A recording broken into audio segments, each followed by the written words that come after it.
Hello, and you're listening to the Zone of Hot Truth, a podcast where we talk about our opinions, hot takes, and experiences as new DMs in supposedly 15 minutes. I'm Kevin. I'm Eric. I'm John, and there's no quip. I guess there's no quip. I'm tired. I'm Grant, and I'm also... Really? Okay, we're breaking the quip rule. Quip. Okay, we're boring today. Don't worry, I'll save it for the hot take. Oh, boy. Yeah. Ooh. And today we're going to be talking about how Taco Bell is a superior restaurant once more. Yeah. So, what we're actually going to be talking about today is something that is burning in the hearts of every aspiring DM, is thinking about D&D combat. And the question that we're going to be answering today is 5e's combat perfect as written? So, what do you think? I'm hesitant, but yes. I'm going to defend that. I actually think it's fine as is. It works, it's smooth, it conveys how to do everything perfectly well. Yes, I think it's fine. I don't think you need to change it. Okay. I think it is okay. I as one of the people that is an advocate of Raw, I believe that 5e combat is mostly okay. It's pretty good. It's pretty strong. I run with a minimal amount of house rules, and that makes it good. It fixes some of the slight issues that I have. I think there's larger issues, but they're all cans of worms that we can get into later. Forgive me, Ben Milton, questing beast, but I have to go all out just this once. 5th edition is has terrible combat. It is ultimately favoring spellcasters in every way.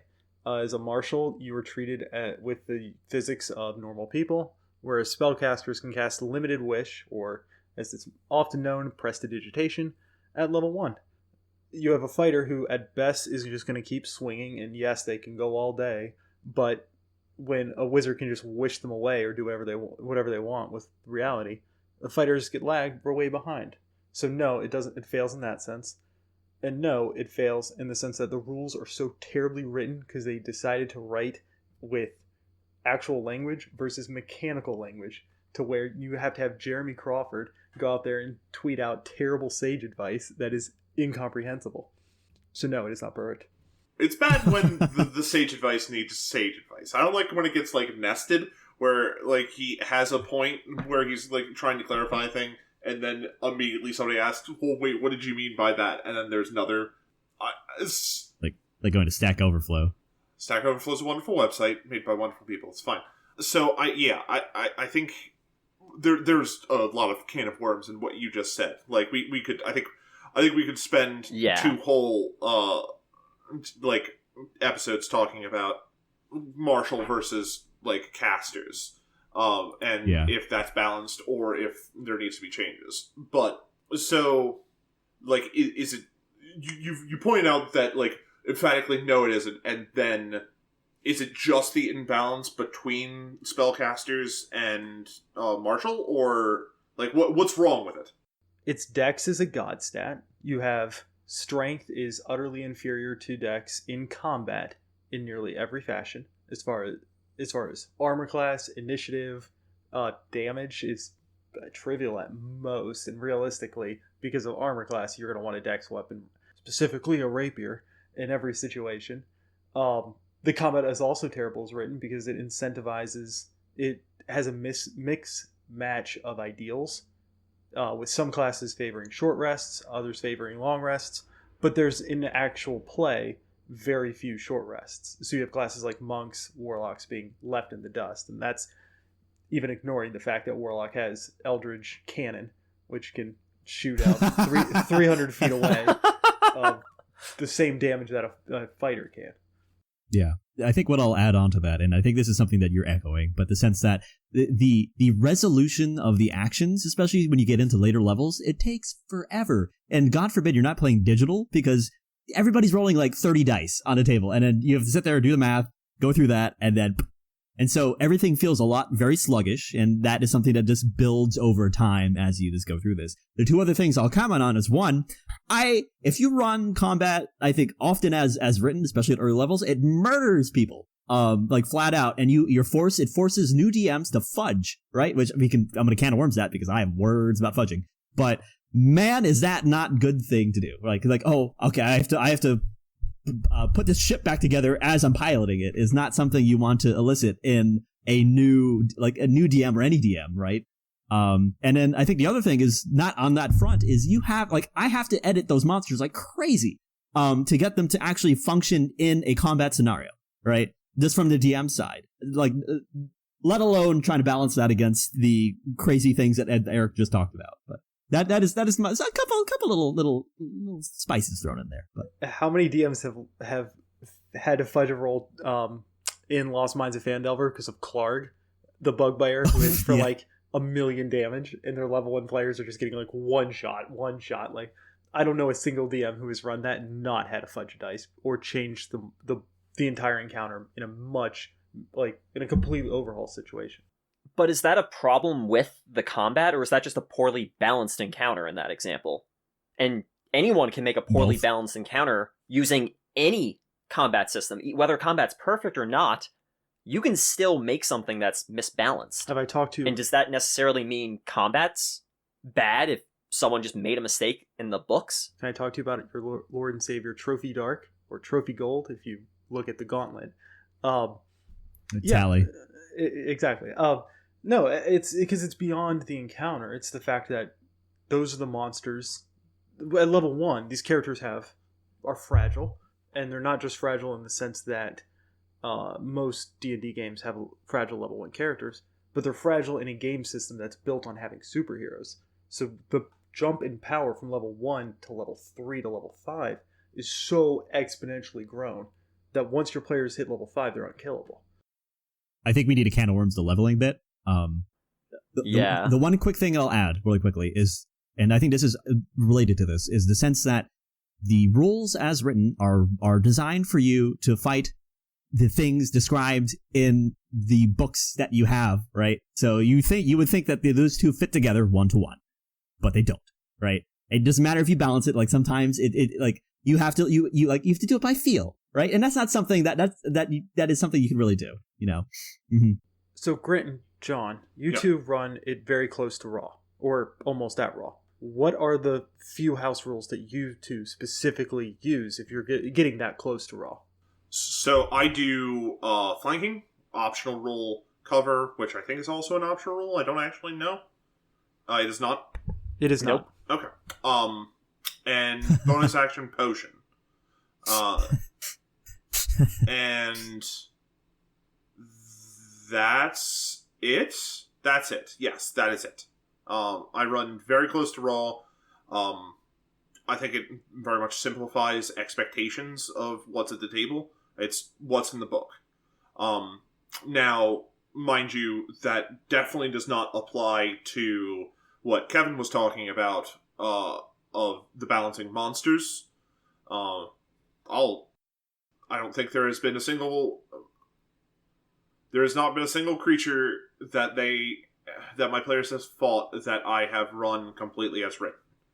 I'm going to have to can of worms monster creation. But Grant, what are the house rules that you use? So I don't use flanking, which is an optional rule. And the only actual real rule that I got rid of is cover. And that's mainly just for simplicity for myself and just because it's something I don't want to have to deal with. And the potion thing, bonus action for yourself. It's an action to give it to anyone else because that takes a full amount of effort. But other than that, I haven't felt the need to change anything because everything as is has always worked fine. So you two are comfortable with explaining to a level 1 character that yes, you have a bonus action. Well, you don't actually have a bonus action. Having a bonus action ability confers you a bonus action. And having to explain that to players, especially as WotC begins to power creep and give everybody. I think bonus it's a can action. of worms. I think that's. That's in combat. Yeah. Onboarding new players. It's in combat. Is, I think a can of new worms or a can of worms, but also I don't like that. That's not a Herculean effort. I don't think it's. You have a bonus action. You have an action. There's some specific wording on it, but like they don't need to know that. That's not important. what they need to know is when a thing says you do this as a bonus action. Okay, I have a bonus action a turn. That's not hard. It's not difficult to convey.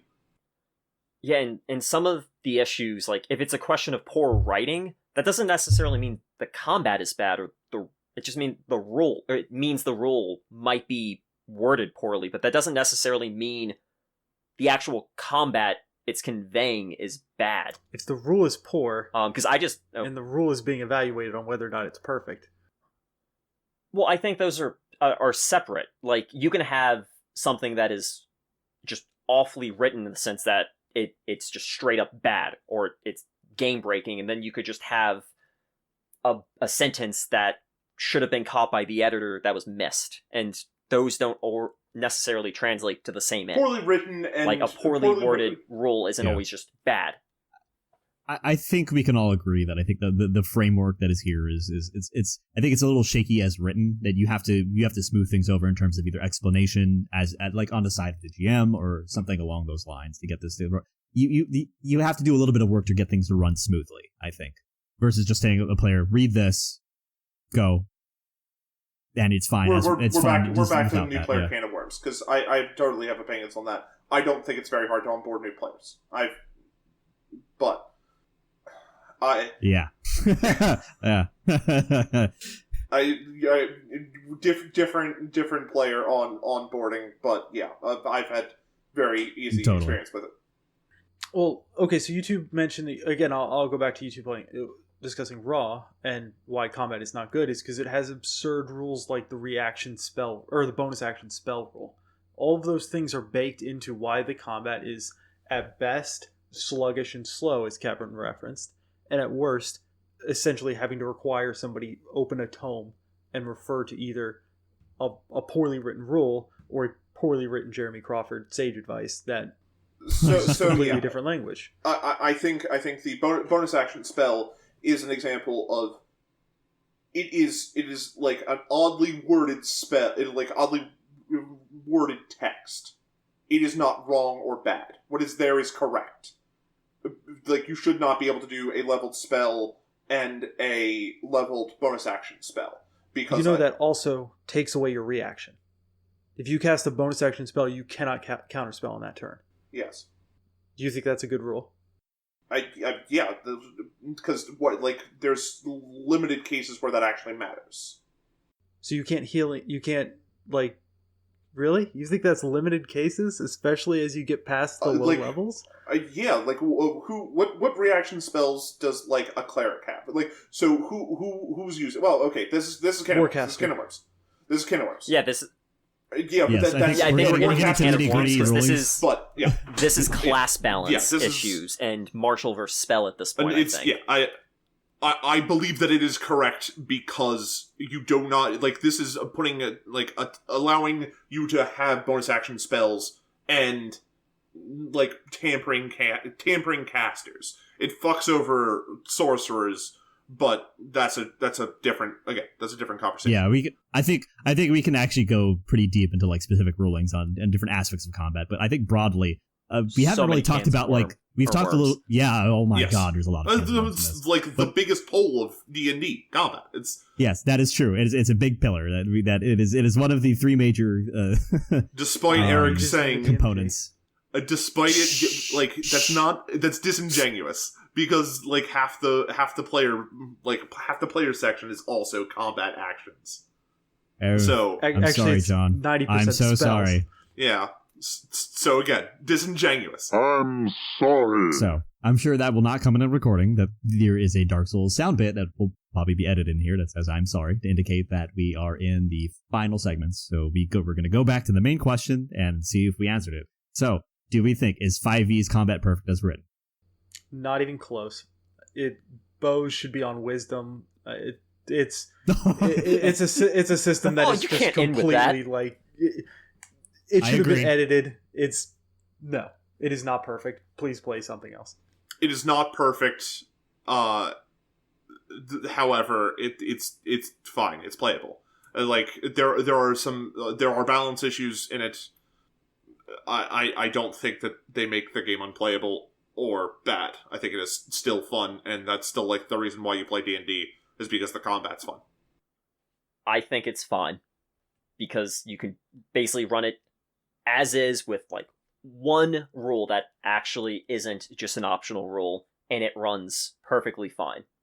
And I don't think wording issues are a few confusing bits here and there. As far as the verbiage goes, I don't think bad grammar should say the system's bad.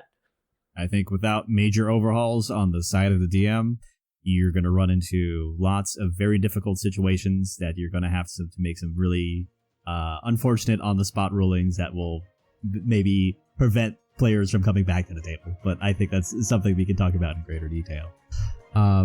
So the last thing I'll leave you all with is keep rolling those dice.